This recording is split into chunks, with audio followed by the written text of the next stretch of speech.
శ్రీ గురుభ్యో నమః. ఈరోజు నాకు ఒకళ్ళు ఫోన్ చేసి ఈ విధంగా అడిగారనమాట. ఏంటంటే, రేపు సంకష్టహర చతుర్థి ఉంది గదా!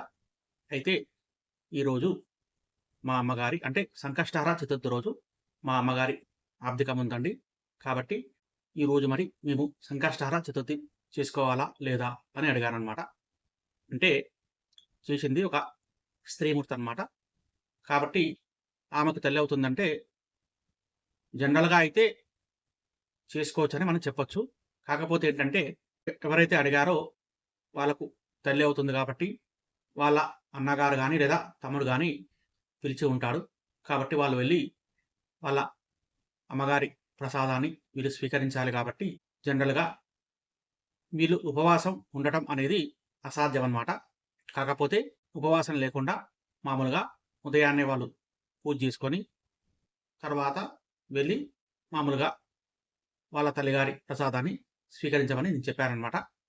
ఇక దాంతో పాటు మళ్ళీ నెక్స్ట్ మంత్ వచ్చే సంకష్టహర చతుర్థి యథాప్రకారంగా చేసుకోమని చెప్పాననమాట.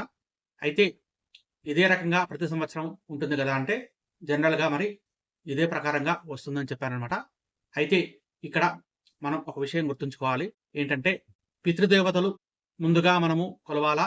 లేదా దేవతల్ని కొలవాలా అంటే ముందుగా పితృదేవతల్ని కొలవాలని శాస్త్రం చెప్తుంది కాబట్టి, ఏదైనా అంటే వినాయక చవితి గాని, దసరా గాని, దీపావళి గాని ఇలాంటి పర్వదినాల్లో పితృతిథి వచ్చినప్పుడు కంపల్సరీగా ముందుగా పితృదేవతల్ని పూజించే మనము యథాప్రకారంగా దేవుళ్ళను కొలవాలని శాస్త్రం చెప్తుంది కాబట్టి, ఆ సూత్రాన్ని అనుసరించి వారికి ఈ సమాధానం చెప్పాననమాట. కాబట్టి ఇది అందరికీ ఉపయోగపడుతుందనే ఉద్దేశంతో ఈ వీడియో అప్లోడ్ చేస్తున్నాను. కాబట్టి వీడియో నచ్చితే లైక్ చేయండి. దాంతో పాటు షేర్ చేయండి.